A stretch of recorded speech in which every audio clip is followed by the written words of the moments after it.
Hey everyone, this is the first of several tutorials that I'm going to place on Moodle as we go through the semester for History 3990. First, I want to say good work on the reflection assignments. It's something new for this class. We're going to use it in the future when this class changes its identity a little bit and we give it a new name and implement the changes for the curriculum. But I wanted to try it out for the first time, so I got a very good sense of some of the concerns and challenges you think you're going to have in the course of the semester. I may not address all of them, obviously, in this video, but in the course of the readings that you have assigned, and also in the actual tutorials that I place up there for each assignment and some of the things you'll have to do in the course of the semester. I hope these will answer some of those questions and make you feel a little bit better. Again, it is a challenge to do a lot of these kind of assignments, especially the length of the paper. So we'll try to talk about how to pick a paper topic today as we go along. If you see there under Research Resources, you're going to find the databases, which will link you to other databases. And you'll need to start going through those to find some of the information for your particular topic. We have a link also to the University Archives. Some of you may be interested in doing a Louisiana topic. We have a link to some library research consultations for some of the faculty who are over there, including our archivists, Marilyn and Sharon, and Debbie and Anna, who will be able to help in any kind of tracking down sources, again, if you're on the campus. Other databases you can find if you're local, and you can also use, and I highly recommend that you use, if a book isn't here in the library, you can go to the main webpage of the library and use the interlibrary loan. Miss Jackie's over there, and she's fantastic. She'll track down sources if it's at another library, if it's at LSUA, if it's at LSU, or someplace else, almost nationwide. She should be able to get it for you. So if you don't see a source that's here at the library, but it's something you need, please go ahead and put in a request for an interlibrary loan. They'll let you keep it for several weeks and you can use it, get the information you need to. I'm also going to be working off of the outline that we have here, a guide to choosing a research topic. So hopefully as we try to record this intro, all the technological stuff will work, and we'll also be able to once again show you some of the does it stop? Okay, so case in point, sometimes switching from one screen here to another kind of cuts out the entire recording process. I want to show you first the book. It's required. The assignments that are there in Moodle relate directly to the assignments, reading assignments that you'll have to do as far as turning in the paper assignment, picking the topic, writing your book review, outline, thesis, all those short assignments before you get to the actual rough draft. Okay, this PowerPoint is just to show and discuss some of the do's and don'ts when you're trying to pick a topic, talking about sources. Obviously, the outline that's going to be up here.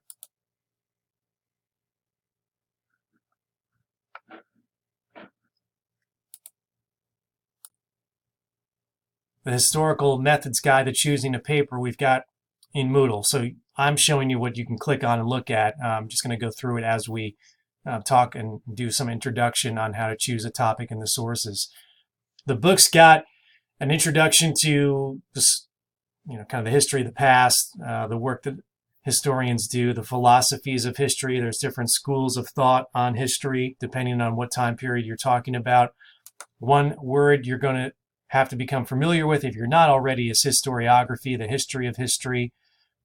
There's a good intro there in the first part of the Benjamin book.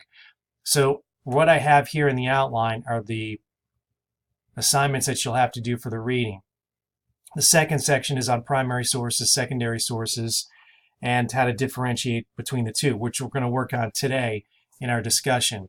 Also, there's a brief do's and don'ts about choosing a topic, some guidelines for research, and then figuring out what kind of research question, and the early process of developing a thesis and an argument for your paper. You're not just writing a narrative history of something or an event or a person.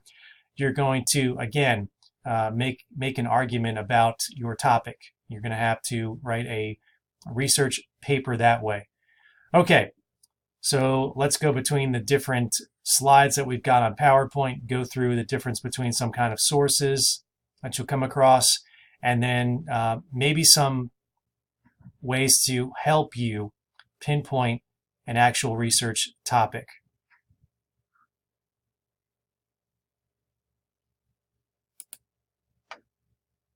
Okay. Now, we're going to talk a little bit about the difference between primary and secondary sources.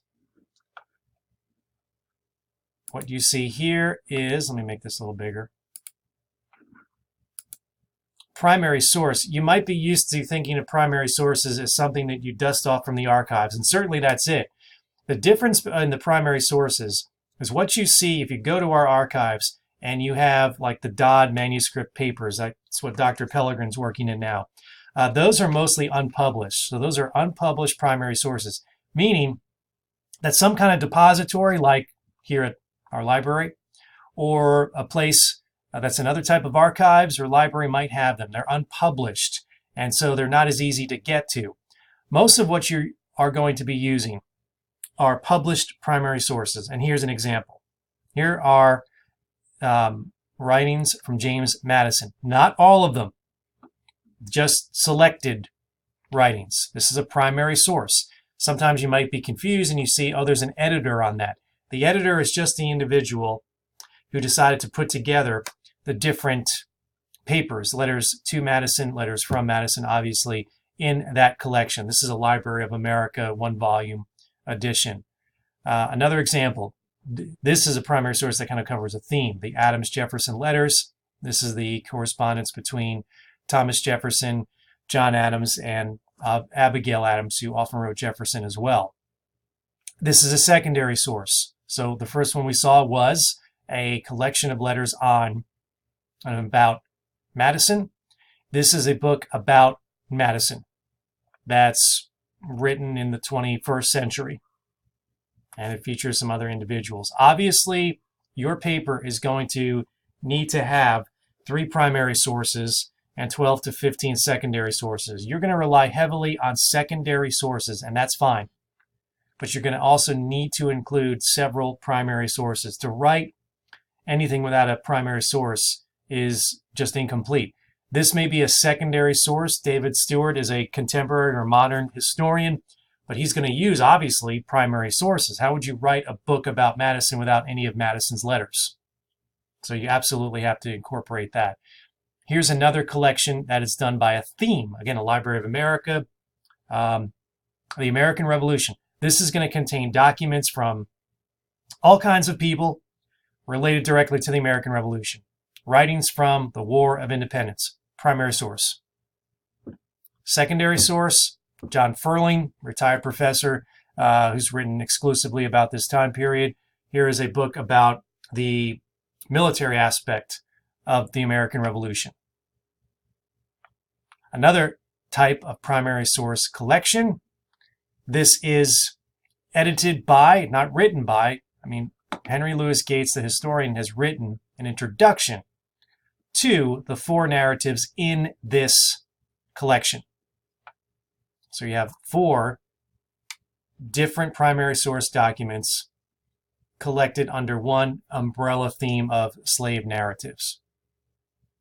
Now, when we're talking about narrowing your topic, you might see, I think we can go back and actually look at kind of another theme for primary versus secondary sources.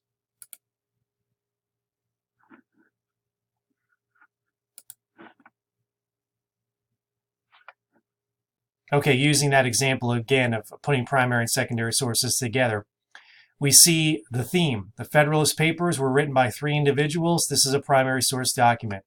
A book about the Federalist Papers, written in the 20th century by Gary Wills, secondary source. So again, the difference between primary and secondary sources.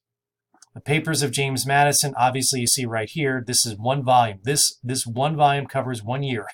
And then you've got another book, secondary source about James Madison. So you'll see primary source collections. The Civil War Reader.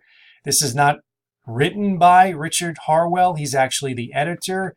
You can see by the title that you'll see books from, or documents from Sherman. There's Stonewall Jackson, another style in that theme, the Holocaust Reader, which is edited by Michael Morgan, but it's obviously going to have primary source material from different individuals. Okay, so let's go back to, let's see, do it here. Okay. Some of the tips of actually narrowing your topic. So we've got and covered most of the issues with the differences between the sources. Now, how to narrow your topic. Use a historical dictionary or a historical encyclopedia. I would avoid going online because just as a rule, I'm not a big fan of some of these sources that are not screened or refereed. I mean, anybody can amend a Wikipedia page. So you might want to actually go pull a book off a shelf, like a historical dictionary. And if they're online, that's fine, as long as they're an actual trusted source to start with your topic. You want to formulate a research question. For example, if a research question is too specific, who is the first signer of the Declaration of Independence? You can answer that very quickly. A debatable research question has to do with this picture. This is the famous John Trumbull portrait that's now in the Capitol Rotunda. Again, this is an example from the book. I'm just kind of explaining it a little bit more. What's debatable is what factors might explain the inaccuracies of the painting, because it's not particularly accurate, including everyone there at the same time. So that is where you need to think about a debatable topic, something that is too broad. I know your reset setting might be, to phrase this awkwardly, your default setting might be, oh, I've got to have a big, broad topic because I have to do 15 pages. But you'll be fine with a very narrow topic. Something like, why did the Roman Empire fall? Too broad.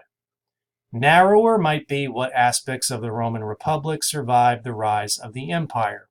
Now you have a debatable research question. Much better.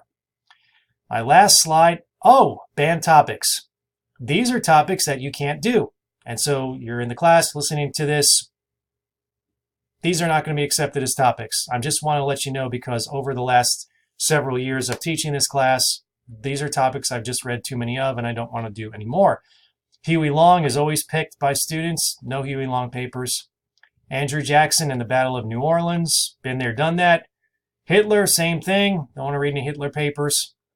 Henry VIII and or all of his wives. Popular topic. Not going to do that. Louisiana Purchase has been done ad nauseum by different skilled individuals. The causes of World War II, too broad. The JFK assassination, too big. The attack on Pearl Harbor, last 3 springs I've seen to have papers submitted on that topic. So you want to do a topic that is, again, manageable. Louisiana's role in the WPA during the Great Depression, something like that. Military topics are fine. They have to be historical topics, though. The 2016 election is not a historical topic just yet. It's still basically current events. So keep that in mind. So you have to find a topic that you can live with, that you are interested in, and you can find enough material on. I think you will be able to find enough material. And your thesis might change. You can amend it, edit it a little bit in the course of the semester. But the first thing you want to do, the first assignment, aside from the reflection assignment, is going to be the actual turning in of a paper topic. I'll be able to comment when the submissions are turned in next week and make some, again, suggestions for it, tell you it's too broad, you won't be able to find anything on it, or even help you out. I mean, I'm not an expert in every area of history, and I'm only an expert in parts of American history. So keep that in mind. So, and any sources that we do have and can find and put you in touch with, I'll happily do that as well. So to start thinking about your actual assignment, get to work on that and submit the paper topic by next Monday.